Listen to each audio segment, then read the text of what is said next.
I wanted to give you some updates, let you know why I need to buy another motorcycle, answer your questions that you had about this folding stand-up motorcycle trailer that I recently did a review on, and why I'm not using my bug-out moto van to transport my motorcycles, and why I'm not going on any bug-out moto van trips. Let's go for a ride!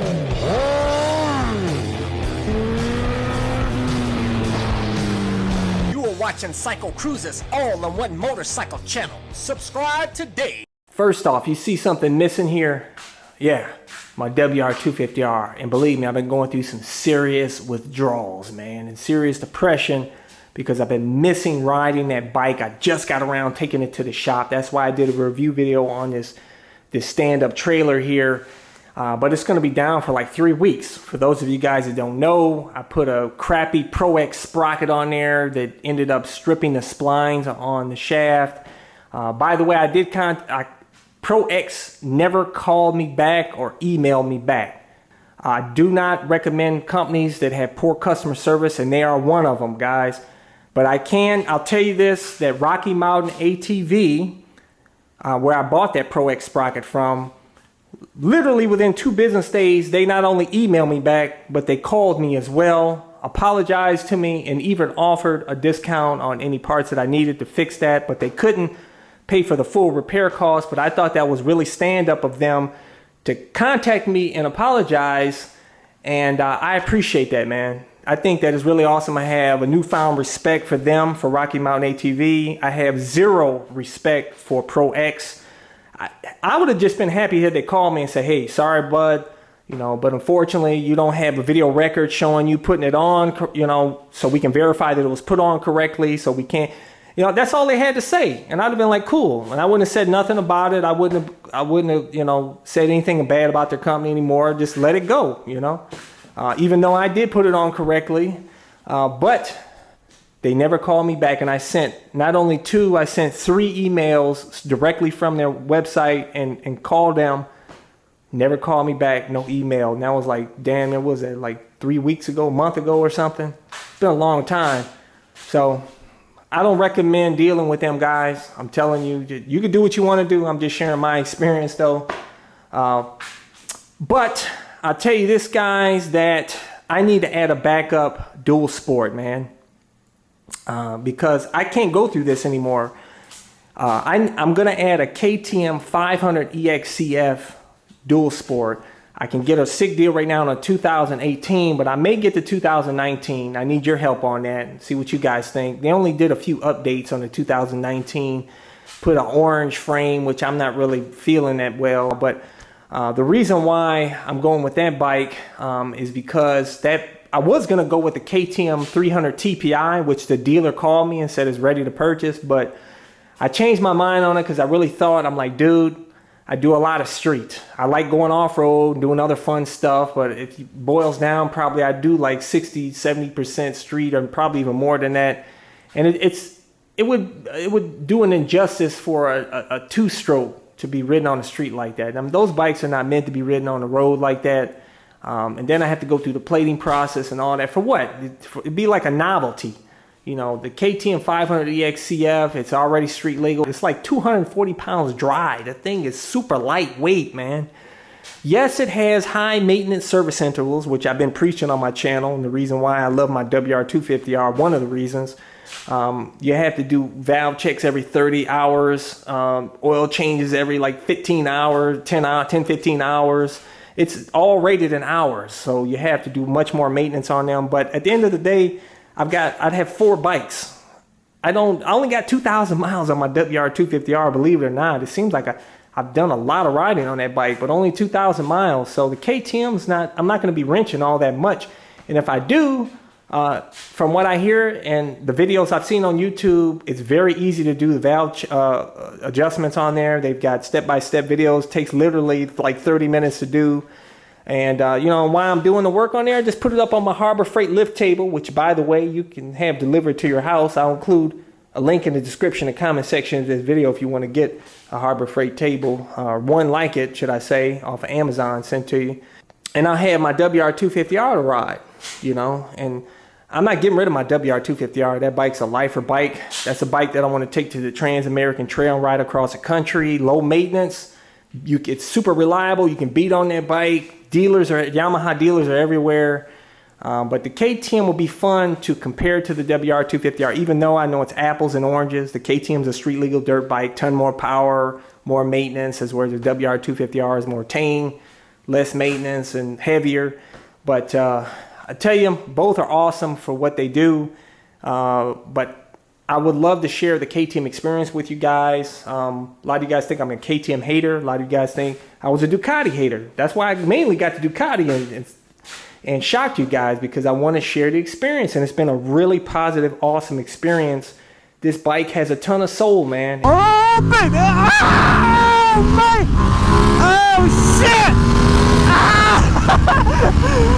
That's what I'm talking about! It really does. It actually has more soul than this bike. I love this bike, but this thing's got a lot of character, and it's super fun, man. I'll tell you, it's an amazing, super different bike to ride. It's just, it's amazing.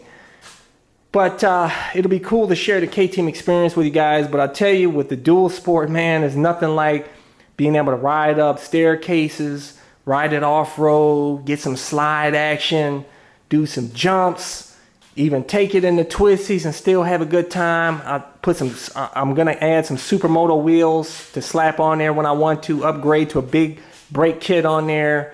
And I'm gonna share the total experience with you guys. Valve adjustments, any problems that go wrong, anything.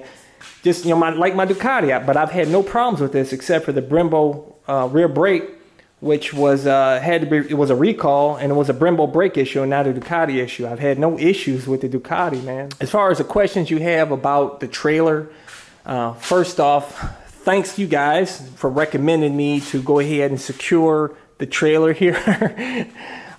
Because as you can see, if you like brush across this the wrong way, it will drop. You know, it won't damage anything because my car is usually right here and the bike's there, so it really won't damage anything. But for safety's sake, you know, I went ahead and added a screw there to put on anytime. But also, a lot of you guys said, CycleCruza, you know, when you attach the cables, why didn't you cross them?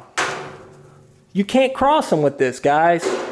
As you can see here, it's mounted up and down, so it doesn't matter if you put it here, or this one here, or there. They don't cross up, and these cables are so long, it doesn't matter anyhow. This thing would drop to the ground and scrape anyhow, man. But you can't cross these. So I hope that answers your question and clarifies it for you.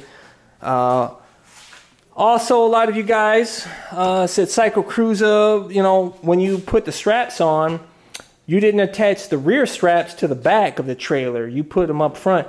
You are correct. I actually called customer service and asked them where I can attach the rear cables. And they were so inept, they couldn't even answer that question, man. And they never called back. But I was so dumb that the hook was right here, man, on the on the axle. I didn't even realize that. So it's cool you guys pointed that out, man. So there. But I'll tell you guys, this trailer is legit. And if you haven't seen the review video that I did on it a couple of videos ago, I'll include a video link in the description and comment section of this video, and also link to where you can buy the trailer. And a lot of you guys ask me, CycleCruza, why'd you buy this trailer when you have your bug out moto van to trailer your bikes? You know, I bought this trailer specifically for my Ducati X Diavolo S because it sits low, the bars are wide, and it just doesn't fit in my configuration with my van. So that's why I bought the trailer. I didn't want to risk scratching it or damaging it or bottoming the bottom out at because of the steep ramp. So that's why I bought this. Normally, you know, for my CBR and my WR, I put it up in the van, but not this bike. So that's the main reason. And a lot of you guys ask me, why haven't I taken a bug out moto van trip? You know, I took 2 trips across the country on 2 different occasions, which I'll include the bug out van video playlist in the description and comment section of this video. So if you want to go check out the build videos I did and the trips across the country I did, go check it out. But unfortunately, I'm helping to take care of a relative now. I'm running a business. I can't go. I simply just can't go. But I do want to do a bunch more van videos because there's a lot of stuff I want to cover with the van life. So, you know, go check out my other channel, Bug Out Moto I'll include the link to where you can go ahead and subscribe to that channel. And I'll be doing some videos in the future on that. Just haven't had time, man.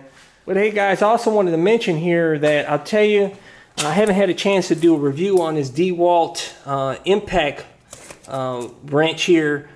But I'll tell you guys, I had a steel ball on this hitch here, and the thing rusted within a month. So I bought this stainless steel one, but to get that steel one off, it was completely rusted all around there. I took this DeWalt impact wrench, man, and took it off in 0.2 seconds, man. This thing is amazing. This is taking off some lug nuts, you know, that were difficult to get off. It's you can use it for the bike to take off the rear bolt to get the rear tire off or front tire off. Takes it off really fast. It's really amazing. It even takes off the counter sprocket off your bike really fast. So I'll include a link in the description and comment section of this video to where you can get that as well. And also the stainless steel ball. And you know, for all my stuff, guys, I always include links in the description and comment section of my video, like in my gear. A lot of you guys asked me about my camo pants, my boots, my gloves, just all of my motorcycle gear. I include those links, like I said, in the description and comment section of this video, or go to my website at CycleCruza.com and click on the menu tab My Gear, and those are a bunch of links to all of my gear, my trailer stuff, cameras, all my stuff. And if you want to see more of my videos, click on the menu tab My Videos, and those are a bunch of playlists with over 1,200 plus videos categorized into those playlists to make it easier for you to navigate through, hopefully find what you're looking for to inform you or entertain you. Hey, hit thumbs up, leave a comment. It really helps my channel, helps me get motivated to do more videos. Don't forget to subscribe to my All-On Motorcycle channel. And also, like I said, go check out my other channel, Moto, that showcases a van that I customized for cheap that allows me to live in my van with my motorcycle anywhere, and has a ton of cool mods.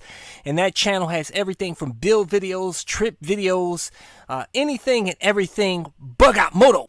As a courtesy, I included 2 video playlists, one for new riders, and those are all of the videos I've done over the years that I feel are helpful for new riders, and also my popular videos playlist. Hey, hit the subscribe button. I appreciate it. Take care.